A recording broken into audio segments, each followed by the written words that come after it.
बंधुगण Odia story box रे आपनको स्वागत। आज आम आपंक नहीं आसु जौन पिपासु प्रोफेसर कहानी। आशा करे कहानीटी आपको निश्चय भल लगे। चलतु डेरी न करी कहानीटी आरंभ करिबा।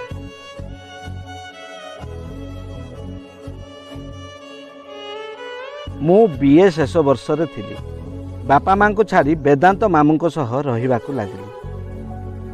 प्रति मास किंबा 2 मास रे से एठाको आसी मते भेटिबा परे चली जाती। मु जहा जाने जे मो पितामाता मध्य विच्छेदर कारण होची यौन संपर्क। रवीना बापा ठारू बयस रे बहुत सान थिला। से विवाह करी अन्य सहर को चली गला। एही प्रसंग रे बापा एक पराजय वर्ण करथिले। एही अवधि मध्य रे मते पसंद आसुथिबा कौनसी युवकों को मु हाथ छड़ा करि नथिली। वर्तमान सुधा मु शह शह पुरुषों सह यौन संपर्क रखिथिली, किंतु आज पर्यंत मु सेही युवक देवगन को भूली पारली नहीं। आज भी मो मन रे तांको अस्पष्ट चित्र थिला, किंतु मु अतीत सह बंचिबा लोक नुहे। मु प्रत्येक संध्यार एक नुआ स्वाद चाहूली। बोधहुए एही नूतन स्वादर स्वाद ही मते पुरुष ठारू पुरुषंक मध्य भ्रमण रे रखिला। मु जाने नहीं मो भितर कौन एमिति स्वतंत्र थिला जे कौनसी पुरुष नजर रखी मते पाइबा को उत्सुक थिले। यौन क्रीड़ा अपेक्षा स्पर्श एवं उत्तेजना हेबारे मु अधिक आनंद पाउथिली। एहार कारण हैला मोर पूर्व प्रेमिक माने एही कलारे निपुण थिले। स्पर्श, चुंबन तापरे यौन आनंद ही मो जीवनर एकमात्र लक्ष्य होई सारिथिला। अद्यावधि मो जीवन में किछि पुरुष थिले जे माने बड़ शिल्पपति किंबा देशर वरिष्ठ नेता थिले, किंतु मु सेमानंक नाम रे पुंजी लगाई नथली। कारण एही दृष्टिकोण मोर कौनसी पुरुषंक सह कौनसी संपर्क नथिला।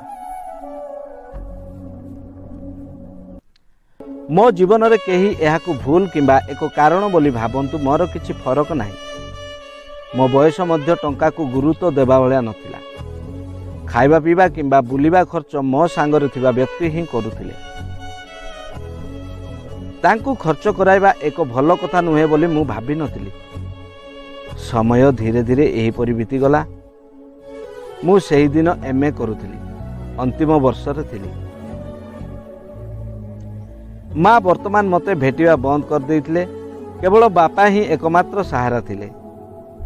दिने एही सहारा मध्य मो मुंडरू उठी गला।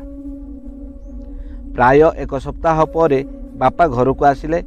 एक 60 वर्षर वयस्का महिला तांको सहित थिले। से अत्यंत चंचल एवं कुबुद्धि थिला। मु जाने नहीं से मो बापांको ऊपर की प्रकार जादू लगाई जे से मते बारंबार कहूथिले जे काजल तुमे तुम मां को निकट को फेरी जाओ किंबा किछि काम कर एवं कौनसी स्थान रे भड़ारे रुह। मु जड़े अज्ञ पिला नथिली। मु भल भाव बुझी पारुथिली काहेकि बापा मते निज ठारू दूर रे रहिबा को परामर्श देउथिले। मु बापा को कहली, बापा तुमे मोर पढ़ा अर्थ देई पारिबो तो? ओहो, तुमे तुम मांकर भी तो झियो ना, जाई तांकु ही पढ़ा खर्च माग। वर्तमान मु तुमको गोटे पैसा मध्य देई पारिबी नाही। बापा यह कहबा मात्रे मु संपूर्ण असहाय होई गली। ब्रीफकेस रे मोर समस्त जिनिस भरिबा परे मु आसी मां को भेटिली। से बापा को अपेक्षा आहुरी निष्ठुर एवं निर्दय बाहरले। से कहिथिले, तुमे एते बड़ होई गलो, तुमे निज व्यवस्था भी निजे करि पार नाही। तुमे सुंदर एवं शिक्षित पुरुष मानक ठारू किपरि टंका लुटिबे तुमे जानो नाही। मु तुमको साहाय्य करि पारिबी नाही। एहा सुनी मु गंभीर भाव रे भांगी पड़िली। मो मन रे शक्त धक्का लागिला। मु वर्तमान कौन करिबी बुझी पारली नाही। किछि भाबिबा परे देवगन को भेटिबा पाई मु तांको घर को आसिली एवं जानिली जे से एवं माधुरी जबलपुर रे रही हायर स्टडीज करूछंती। केवल छुट्टी दिन रे ही एठा को आसंती।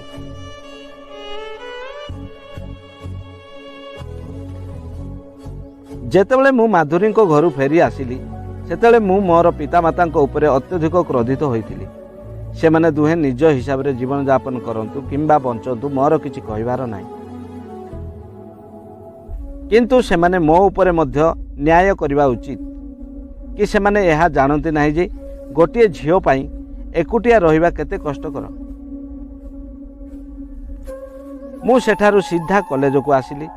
वर्तमान अध्ययन करिवार कौनसी प्रश्न नथिला। मु प्रोफेसर मनोहर को भेटिबा को चाहूतिली।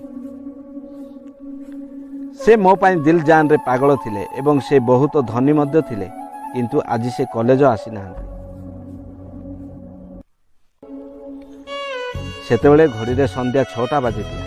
कबाट खोला थिला। मु भीतर को आसीबा परे देखिली से सोफारे बसी सिगारेट टाणुथिले। तांको बयस प्राय 25 रु 40 वर्ष थिला एवं पत्नी को ठारू तांको छाड़पत्र होइतिला। पिला माने तांको पत्नी को सह रहउथिले। हठात मते तांको घरे देखि तांको चेहरा झलसी उठिला। से सोफारू ठिया होई मो पाखक आसी मो हाथ धरी चित्कार करी कहिबाकू लागिले, तुमर पत्नी नथिले भी किंबा पत्नी थिले भी कष्ट साध्य, किंतु मु भाबुची जणे रक्षिता पाइबा भल। मु तांको एही रूप प्रथम थर देखिली। मते बहुत आश्चर्य लागिला लोक मैंने कहीं द्विधार जीवन यापन करती। तापरे से आलमेरारू एक महंगा मद बोतल बाहर करी मो आड़क देखि हसिबाकू लागिले। मु मध्य हसर प्रतिक्रिया हसर देली।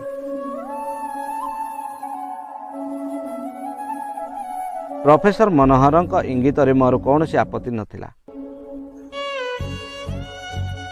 एही समय रे से मो आड़को एक ग्लास मद बढ़ाई कहले, मद तो तुम निश्चय पीउथिबो। मु मद पीवा सेतेबेले ही आरंभ करिथिली जेतेबेले मु कॉलेज रे एडमिशन नेइथिली।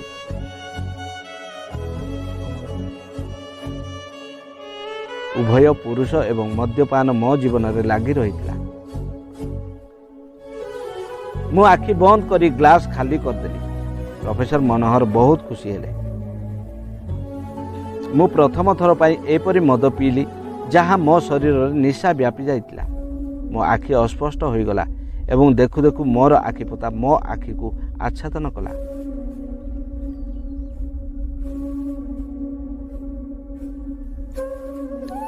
जेतेबेले मु प्राय 2 घंटा पर चेता फेरी पाइली सेतेबेले मु प्रोफेसर मनोहरଙ୍କ उपरे अत्यधिक क्रोधित होइतिली। काहेकि समस्त पुरुष समान। जेतेबेले मु मनोहर सारଙ୍କ सह यौन जीवन यापन करने को प्रस्तुत थिली, तेबे से काहेकि मद्यपान रे एनास्थेटिक मिश्रण करी मते एहा को पीवा को देले।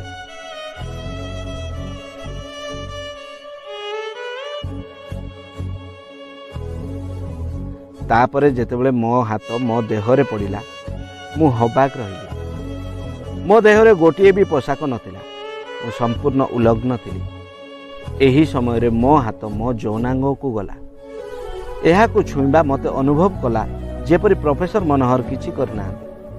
तापरे जेतेबेले मु उठिबा को चेष्टा कली मु पारिली नाही। मु काच काटिबा परि जंत्रणा अनुभव करुथिली। मु पार्टी करी कहली, प्रोफेसर मनोहर मो सह एते यौन संपर्क रखिछंती जे मो देह छिंडी जाउची। मु दुख कली एवं कौनसी प्रकार उठिली। मोर पोशाक पिंधि पुणी खट उपरे जाई शोई पड़िली।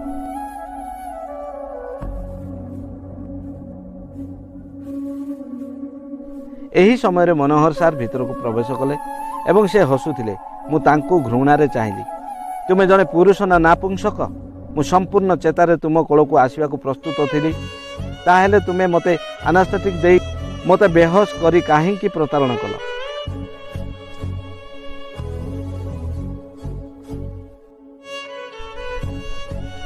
कारण मु उत्तेजित होई पारे नाही एवं मते कौनसी महिला का पुरुष बोली कही थट्टा करबा को मु सह्य करि पारिबी नाही। मु तुमको चेताशून्य करदेली एवं तुम सहित एक अप्राकृतिक उपाय रे यौन संपर्क रखिली। यह कहिबा परे से लज्जाजनक भाव रे हसिले। मु ग्रासकारी आखिरे तांको आड़को चाही ठिया हेली। मु तुमको छाड़बी नाही। तमे जने हत्याकारी ठारू कम नुह। मु तुमर रक्त पीबी। तापरे से शीघ्र आगकू बढ़ी मते खट ऊपर को ठेली देले एवं मु खट ऊपर पड़ी गली। मु तुमको छाड़ी देले ना तुमे मोर रक्त पीब? ମୁଁ ତୁମର ଜୀବନ ବର୍ବାଦ କରିଦେବି। ମୋତେ ଜଣେ ନାରୀ ଯିଏ ମୋତେ ନପୁଂସକ କରିଛି, ତେବେ ତାର ପ୍ରତିଶୋଧ ତୁମେ ମୋ ଠାରୁ କାହିଁକି ନେଉଛ? ମୁଁ ଭୟଭୀତ ହୋଇ କମ୍ପିବାକୁ ଲାଗିଲି।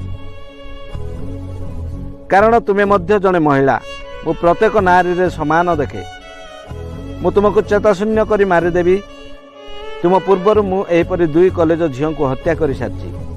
ଏହା କହି ମନୋହର ସାର୍ ପାଗଳ ପରି ତାଙ୍କ ମୁଣ୍ଡକୁ ଘଷିବାକୁ ଲାଗିଲେ ଏବଂ ହଠାତ୍ ମୋତେ କଲକଲ କରିବାକୁ ଲାଗିଲେ। ମୁଁ ହସି ହସି ବେହୋସ ହୋଇଗଲି। ମୁଁ ଏହିପରି ଏକ ଯୌନ ରୋଗୀଙ୍କ ଜାଲରେ ପଡ଼ିଯାଇଥିଲି, ଯିଏ ସମ୍ପୂର୍ଣ୍ଣ ପାଗଳ ଥିଲା।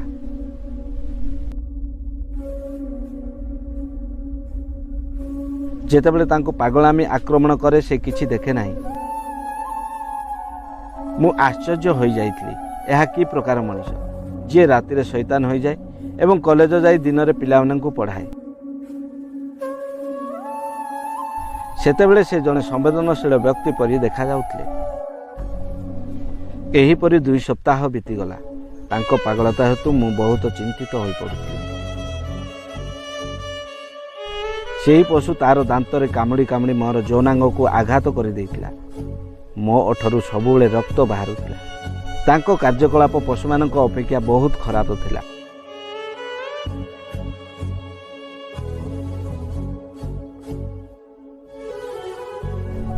ଦିନେ ରାତିରେ ପ୍ରଫେସର ମନୋହର ବିଳମ୍ବରେ ଘରକୁ ଆସିଲେ। ମୁଁ ଶୀଘ୍ର ଖଟରୁ ଉଠି ବସିଲି। ସେ ମୋତେ ନିଜ କୋଠରୀରେ ତାଲା ପକାଇ କଲେଜ ଯାଉଥିଲେ। ଲ୍ୟାଚ୍ ଖୋଲିବା ଶବ୍ଦ ଶୁଣିବା ମାତ୍ରେ ମୁଁ ବାଥରୁମ୍ ଭିତରକୁ ଆସିଲି। ଲ୍ୟାଚ୍ ବନ୍ଦ କରି ଚୁପ୍ ହୋଇ ବସିଲି। ସେ ଭିତରକୁ ଯିବା ମାତ୍ରେ ସେ ପ୍ରଥମେ ମୋ ବିଛଣା ପାଖରେ ପହଞ୍ଚିଲା।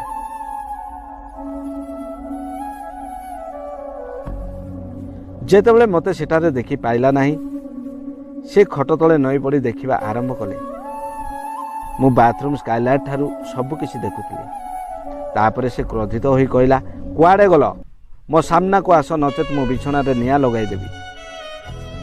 ଏହା କହି ସେ 2ୟ, 3ୟ, 4ର୍ଥ ଏବଂ 5ମ କୋଠରୀକୁ ଗୋଟିଏ ପରେ ଗୋଟିଏ ଗଲେ।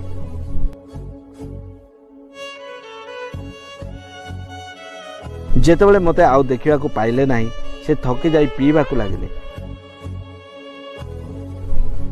ତାପରେ ଈଶ୍ୱର ଜାଣନ୍ତି ତାଙ୍କ ମନକୁ କ'ଣ ଆସିଲା।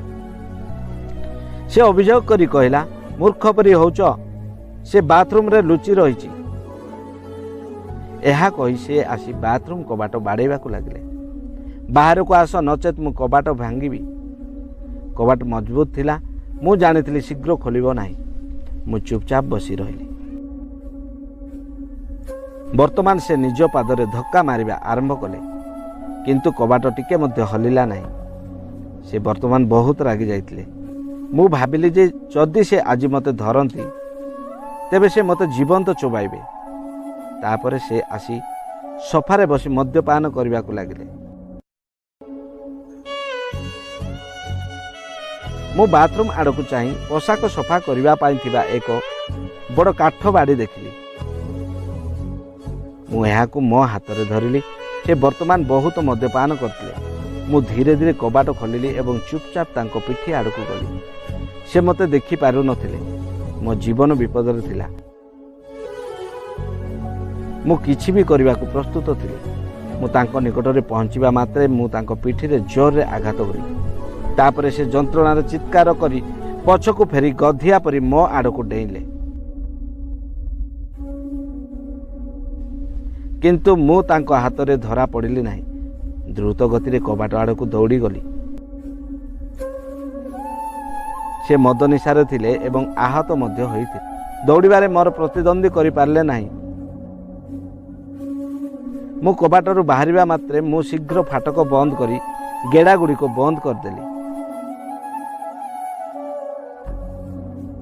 ସେ କବାଟ ବାଡ଼େଇ ଚିତ୍କାର କରି ଚାଲିଲେ, କିନ୍ତୁ ମୁଁ ପଛକୁ ଚାହିଁ ନଥିଲି। ଜୀବନ ବଞ୍ଚିଥିଲେ ଲକ୍ଷ୍ୟ ପାଇବ। ସମୟ ସେତେବେଳେ ପ୍ରାୟ 3ଟା ଥିଲା। ଯେଉଁମାନେ ସକାଳେ ଶୀଘ୍ର କାମକୁ ଯିବାର ଥିଲା, ସେମାନେ ବିଛଣାରୁ ଉଠିଥିଲେ। ନିକଟସ୍ଥ ଘରୁ କଥାବାର୍ତ୍ତା ସ୍ୱର ଶୁଣିବାକୁ ମିଳିଥିଲା। ମୁଁ ଦ୍ରୁତ ଗତିରେ ଚାଲିଲି ଏବଂ ରାସ୍ତାକୁ ଆସିଲି। मोर मानसिक अवस्था बहुत खराब थिला।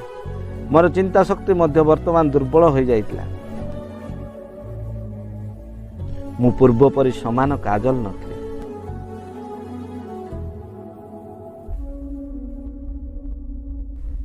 एई किछि सप्ताह मध्य मोर संपूर्ण शरीर बदली जाइतिला।